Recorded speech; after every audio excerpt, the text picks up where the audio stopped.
What's going on, it's the RapNerd, and I just got out of seeing the latest horror movie that just released Friday called The Watchers. Now, the story follows an artist named Mina, played by Dakota Fanning, who lives in Ireland and is hired to deliver a bird out on the countryside.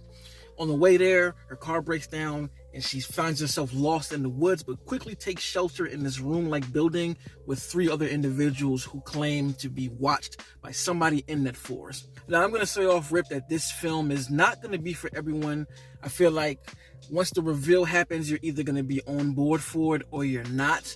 Me personally, I can understand both sides of it. If you don't like it, I totally get it, understand it, but I liked it. I'm really into what they were going for when it comes to, how can I say what I suppose? I can't even really say what ends up happening when the reveal takes place, but I do like that kind of stuff. What I will say is this movie kind of reminded me of Cobweb in a way. And depending on what you thought about that movie, if you've seen that film that released last year, you're going to be in the same place for this film. Yeah, Shauna's direction was pretty damn good. You could tell that she took a lot of notes from her pops.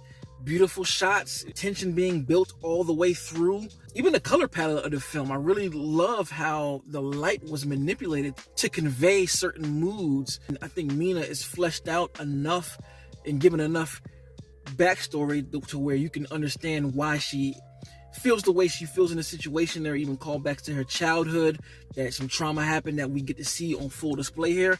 Now, the 3 other characters that she meets, one in particular who's kind of the lead of the group, this older lady named Madeline. She has a lot of information about what's going on as far as the rules go. So she guides the other 3 characters and how to move and what to do and what not to do so that they can survive. And the other 2 characters were okay. They weren't given much backstory. One of the actresses is Georgina, who was in Barbarian, and she kind of has that same level of naivety as she did in Barbarian. So I feel like you got to throw a character in there who can easily be tempted.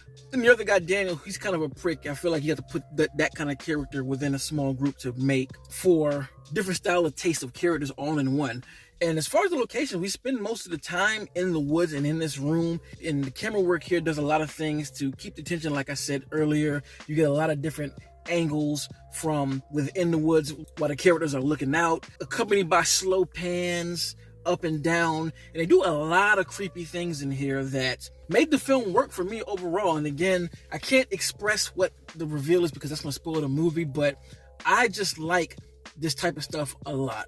And this is definitely one of those movies that relies more on the reveal than a twist. There is a twist later on in the film based on the reveal, but if you're not reeled in by the reveal or don't care for it, then this movie's gonna fall apart as soon as that happens. But like I said, the first 2 acts, or even the first half of the movie, I'm not really sure where it lands. I don't keep a track of time when I'm watching the film, but I can definitely say the first half of the movie before the reveal, I think is phenomenal. You know, I think that it's built well. I think there's enough mystery to keep you wondering what the hell's happening. There's enough creepiness to keep you wondering what these watchers are and why they're doing this thing. And I was heavily engaged, and I was even more engaged once the reveal did happen. And I want to rewatch the movie again because there are a lot of things and messages placed in the set design that after watching the film and understanding reveal and kind of the story of what's being told emotionally here, it makes me want to see those things again and put the pieces together, because there's a lot of great imagery from things that they find while out in the woods to just being inside of the room. Like, there's a TV in there that's playing this reality show. It continues to play over and over, and you gotta wonder, like, why the hell is this thing playing? There's even a moment when Mina picks up the actual DVD case and looks at it, and she's reading stuff on it. I'm like, I feel like all of this is for a reason that serves the story, but it's like, now that I know what's going on, it has me retroactively thinking about not only that, but other things that I saw.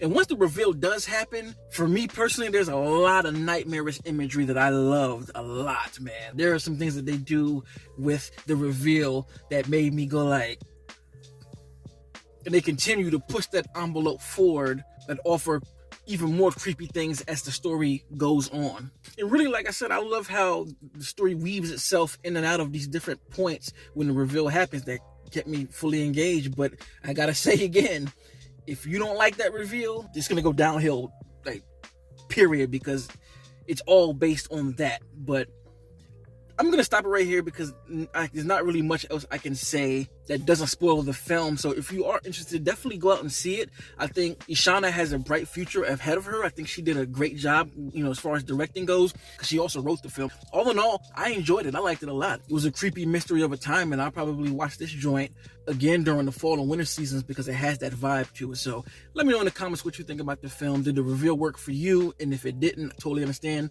Don't go in on me. It's just how I feel. And of course, if you like this kind of content, make sure to like, subscribe. And if you already are subscribed, thank you. And until next time, peace. RapNerd Productions, no capping, that's word to mommy.